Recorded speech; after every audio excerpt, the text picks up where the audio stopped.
नमस्कार, आदाब, सत श्री अकाल, जय भीम, जोहार। मेरा नाम है नवीन कुमार। अब आ चुका है संविधान के रास्ते लागू हुआ जंगल राज। इस जंगल राज में आपकी नागरिक आजादी को किश्तों में कुचला जाएगा और आप उफ तक नहीं कर पाएंगे। सीधे कहें तो जनता के लिए ब्रिटिश कानून से भी ज्यादा क्रूर कानून लेकर आई है मोदी शाह की जोड़ी। वो कानून लागू हो चुका है।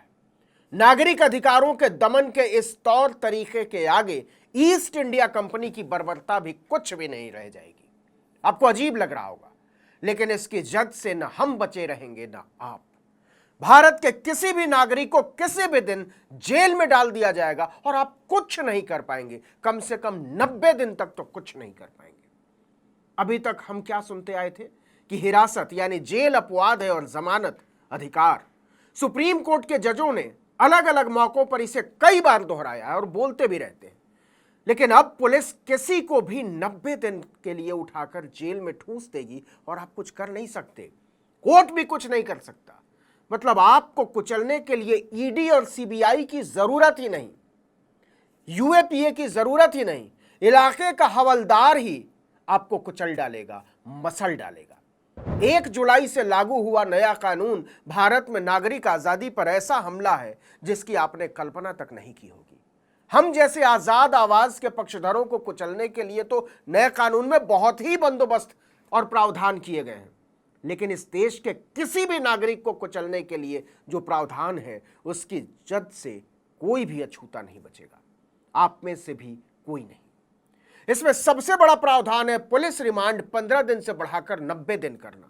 इसका मतलब यह है कि गांव की कोतवाली का सब इंस्पेक्टर रैंक का अधिकारी अगर आपकी किसी बात से नाराज हो गया तो 90 दिन के लिए तो आपको ठूंस ही देगा, मतलब 3 महीने जेल में। जी हां, भारतीय न्याय सुरक्षा संहिता यानी बीएनएसएस में पुलिस हिरासत की समय सीमा को 15 दिन से बढ़ाकर 90 दिन कर दिया गया है। और ऐसा नहीं है कि एक मुश्त 3 महीने गुजारने के बाद आपकी प्रताड़ना खत्म। इस 90 दिन के रिमांड को एक साथ या टुकड़ों टुकड़ों में लिया जा सकता है। इसका मतलब है कि आरोपी को 3 महीने तक पुलिस के कब्जे में रखा जा सकता है, और वो भी अलग अलग टाइम फ्रेम में। और पुलिस हिरासत में क्या होता है आप अच्छी तरह जानते हैं, आगे बताएंगे भी। पुलिस हिरासत में प्रताड़ना और मौतों की घटनाओं की कालिक भारत के पुलिस डिपार्टमेंट पर किसी भी काजल से ज्यादा गहरी है। लेकिन मोदी और शाह की जोड़ी ने इस जुल्मो जहालत को और क्रूर बना दिया है। इसको जरा समझिए। मान लीजिए इलाके का थानेदार आपसे नाराज हो गया, सत्ताधारी पार्टी का गुर्गा आपसे नाराज हो गया, किसी झंडे की वाहिनी का मुर्गा आपसे नाराज हो गया, तो क्या होगा कि पुलिस वाला आपको उठाएगा और डाल देगा जेल में। आप पूछ भी नहीं सकते कि मेरा गुनाह क्या है, और आप ही नहीं, अदालत भी नहीं पूछ सकती। अब मान लीजिए कि कोर्ट को लगा कि आपको जेल में डालने से कानून की अवहेलना हुई है, 15 दिन पूरे होने से पहले जेल मिल गई, तो पुलिस क्या करेगी कि केवल 1 दिन पहले रिमांड के लिए फिर से आवेदन कर देगी और बेल रद्द हो जाएगी अगर 90 दिन पूरा नहीं हुआ है तो।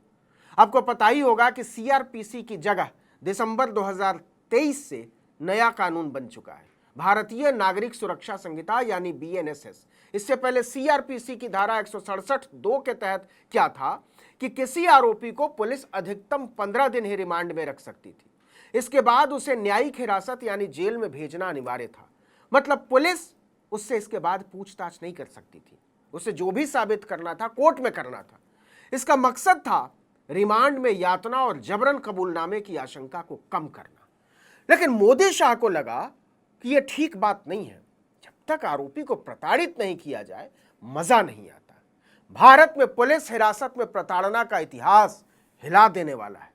23 फरवरी 2023, ज्यादा पुरानी बात नहीं है, तत्कालीन गृह राज्य मंत्री नित्यानंद राय ने राष्ट्रीय मानवाधिकार आयोग यानी एनएचआरसी की रिपोर्ट का हवाला देते हुए एक लिखित जवाब में राज्यसभा को बताया था कि 1 अप्रैल 2017 से 31 मार्च 2022 तक यानी सिर्फ 5 सालों में देश भर में पुलिस हिरासत में 669 मौतें हुई। जी हां, मौतें। मारपीट, दमन और बर्बरता की घटनाओं का तो हिसाब ही नहीं है। मीडिया रिपोर्ट्स के अनुसार 3 सालों में हिरासत में मौतों का आंकड़ा 60% बढ़ गया है। और जो सबसे कमाल की बात है वो ये कि 3 सालों में हिरासत में मार डालने के सबसे ज्यादा केस नरेंद्र मोदी और अमित शाह के गुजरात में दर्ज किए गए। तो कहानी यह है कि आपने अपराध किया हो या न किया हो, आप पर लगे आरोपों के पक्ष में कोई सबूत हो न हो, 3 महीने की सजा देने का हक लोकल थानेदार के हाथ में दे दिया है मोदी शाह ने। और यह तो एक मामले की बात है। 3 महीने बाद अगर जमानत मिल गई मान लीजिए, या न्यायिक हिरासत में भेज दिया गया, तो सिपाही चाहे तो किसी दूसरे मामले में फिर से 3 महीने के लिए जेल में डाल सकता है। मतलब खुन्नसी दारोगा आ गया और आपके पीछे ही पड़ गया तो गुनाह हो ना हो 4 मामले दर्ज करेगा और साल भर के लिए आपको बारी बारी से अंदर कर देगा। मतलब कोर्ट अगर बाद में बाइज्जत बरी भी कर दे तो 3 महीने की जेल से आपको ईश्वर नहीं बचा सकता। भारतीय कानून व्यवस्था के कुछ जानकार इसे न्याय संहिता की बजाय अन्याय संहिता बता रहे हैं। उनका कहना है कि यह जमानत के अधिकार पर हमला करने जैसा है। यह कानून पुलिस के हाथों में दे दिया गया ऐसा अस्त्र है जिससे लोगों का उत्पीड़न बढ़ेगा और वो कुछ नहीं कर पाएंगे। दूसरी तरफ अगर कोई आरोपी 90 दिनों तक रिमांड पर रहेगा तो वकील का भी खर्चा बढ़ेगा, मुकदमा लड़ना पड़ेगा, बार बार जमानत की अर्जी लगानी पड़ेगी। और अगर पुलिस चाहे तो बार बार यह अर्जी खारिज हो सकती है।